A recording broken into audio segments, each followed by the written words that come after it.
It's a rainy day here in Kennet Square, Pennsylvania. Today we're talking hardwood floors. We got some special blended variety laminate we're going to work on today. It's going to be kind of exciting. Let's get going. Here we go. So we're back here on this conversion project, going from what used to be an endless swimming pool and turning this into a gym space. And today is the flooring day.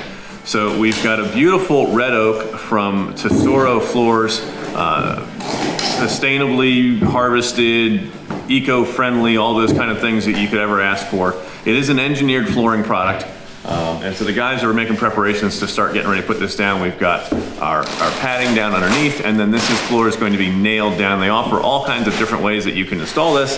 And for this specific application, we're looking at the different options and feeling that the nail down version is going to be the best choice. So we've got the special nail gun that they want us to use. The flooring company is very specific on what they wanted for padding, what they wanted for the nail gun that was going to be used, specifying length of nail, all these kind of different things. And they've given us about an 8 or 9 page report to fill out on moisture readings of what the floor is, moisture readings of what the subfloor is, what the temperature of the room is during install. All these different factors that they want recorded as part of the installation. So we're going along with all of that, so the homeowner will have that permanent record, and that'll be part of what she'll need if there's ever any warranty concerns. But very about putting this in a sunroom type situation, that they want to make sure that this is kept year round at between 70, I think, and 80 degrees or whatever the numbers were.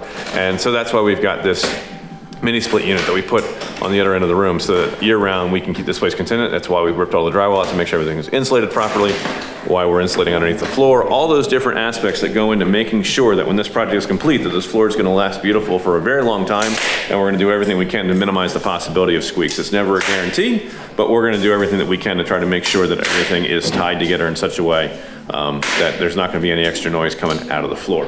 So the guys are starting to separate some of the boxes. Anytime you're doing a flooring project, we want to look and see if there's any kind of a repeating pattern, or, you know, when there was one tile job that we did, we had about 9 different templates where there's 9 different styles of tile. And so we sorted them out and found out that we had 4 times as many of one and very few of another, and then we had to try to randomize those as we were putting them in. So the guys are starting to open the boxes and look and figure out how this particular system is going to go together and whether or not we have to play any of those games. It does come in random lengths, so that's going to help with the seam stagger and making sure that we don't have anything that just looks like a stair-step pattern across the floor. We try to avoid that whenever we can. And so this is going to be kind of fun. So we've got a bunch of these out of the boxes now, and there's not a huge set of differences in the color pattern that has probably been printed onto these as much as anything else. Or maybe it is the natural wood look. I'm not completely sure on that. But they're fairly consistent. There's nothing like it just stands out, oh my gosh, this is one repeated. What is we are noticing is that we do have a lot more of this length than we do of that. So Norm's showing me the end grain. So that surface is the real, that's the real 𝗗𝘀, yeah, it sure is. All right, so that's been peeled off as they spin the bark, spin the tree, and roll that off of there. So we've got natural wood surfaces on the top of this particular product. It's not something that's been printed on. And so now it's just a matter of kind of sorting by length and trying to figure out which lengths we're gonna have a lot of, which lengths we're gonna have fewer of, and then making sure that we use those in a responsible manner so that we don't wind up with one row that's a whole bunch of shorties or a whole bunch of really long ones. We're able to intermix that, so as the guys are helping to feed that to Norm and Michael as they're doing the install, that we're feeding that in a systematic way to ensure that we've got randomness on the floor. How do you systematize randomness? So a couple of other things have been happening since our last time we updated you with video here. Michael's got the rest of our room paint completely done. The ceiling was done last time. The walls have gotten painted. All of our lights are in. Now these lights are adjustable. There's actually 3 different color temperature settings on them, ranging from very orange on the Kelvin scale, like 3,000 degrees Kelvin, all the way up to about the 5,000 or 6,000 range for the more brighter blue daylight color. And so that's settable, and we're going to be able to put those on dimmers and those kind of things as well. So that part's in. Customer's still working on picking a ceiling fan, so that hasn't been determined yet. The doors have been removed and we've reset. We talked about that. We were able to take some wood out of the top. We were able to raise the bottom up a little bit, so that way that there's room that if the customer wants to put a floor mat or some kind of an entry mat to wipe your feet on when you come into the gym space, that the door is not going to drag and hit on that between that and the hardwood floor. So we're giving a little extra space there and helping to get the door to operate better. Norm, you had to run the planer in that pretty heavily, right? Yeah. Yeah, it was not, even when we got the jambs installed level and plumb, the door itself was still jamming up, so we had to take the planer and kind of clean that up, repaint that. So Michael's already got this trim back, the doorway trim back out. And he started some of the window trim while he was waiting for the floor to finish acclimating in here and just to kind of fill time at the end of the day. So as the flooring is going down, we'll have baseboard to do. We have a little bit more window casing to do. The rest of the way around to kind of finish that back up now that the drywall's back in.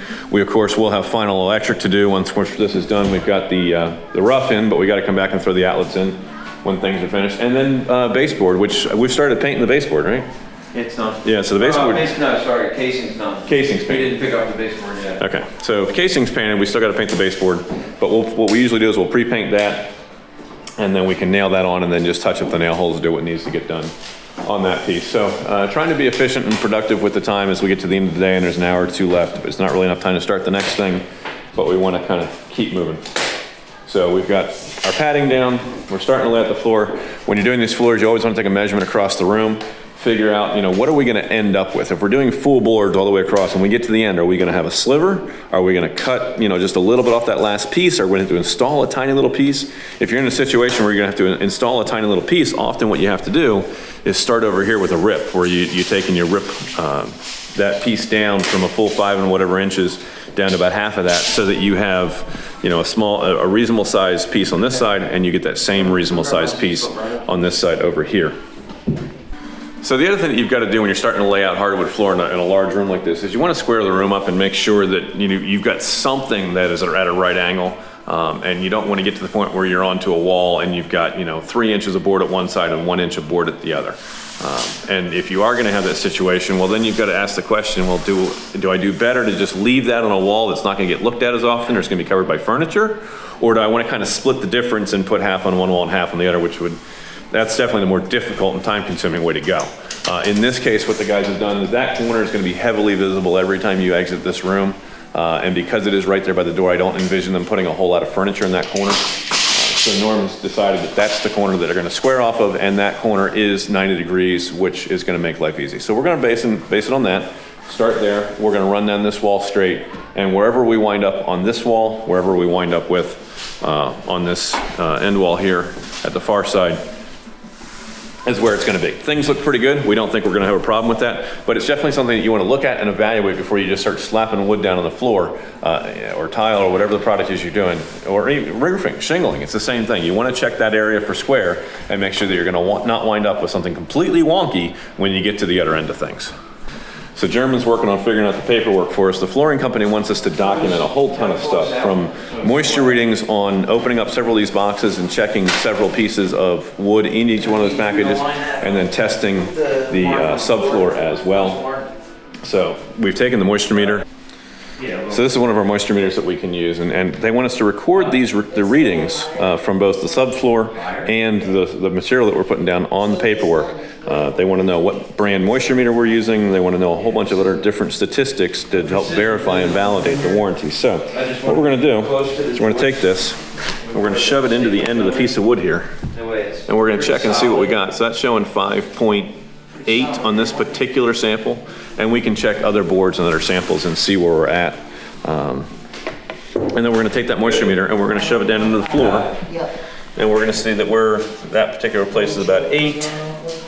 That's about 8. We'll come over to this board here. That's 6.4.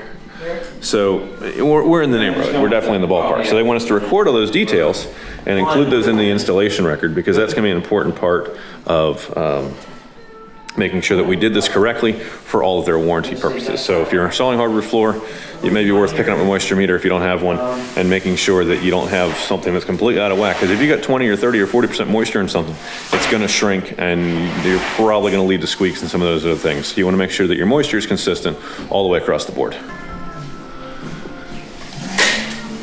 6.8. So Norm and Kevin are going down now, and they're transferring the joist lines onto the top of the quiet walk, and what that's going to help do in a couple different things. Really, it's for the nailing piece of things, to make sure that as we're putting nails in, and they do want them fairly frequently on this particular product, that we're at least attempting to get some of those in the vicinity of those floor joists, because that's going to give you a much stronger adhesion, less bounce, all those kind of things. So it's good to know where those floor joists are and marking them and transferring that before we put this other half of the quiet walk padding down is going to be a big deal.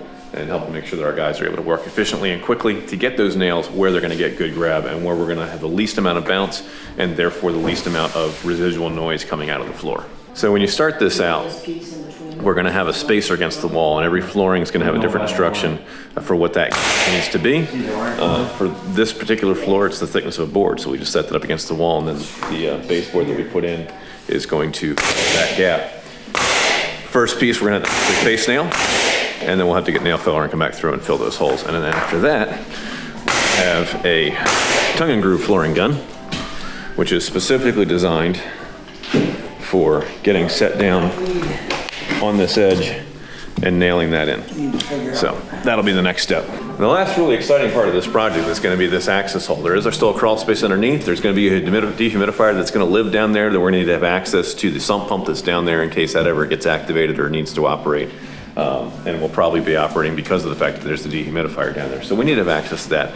So that's going to be an exciting part of this flooring project, is getting the flooring cut and seamed in different places and having transition strips over the top so that there is a removable access panel when we're done with all this floor. So I'm going to get out of the guy's way, let them get cranking and work this stuff through. And we'll give you the update probably when we're finished so you can see what this looks like when we're all said and done.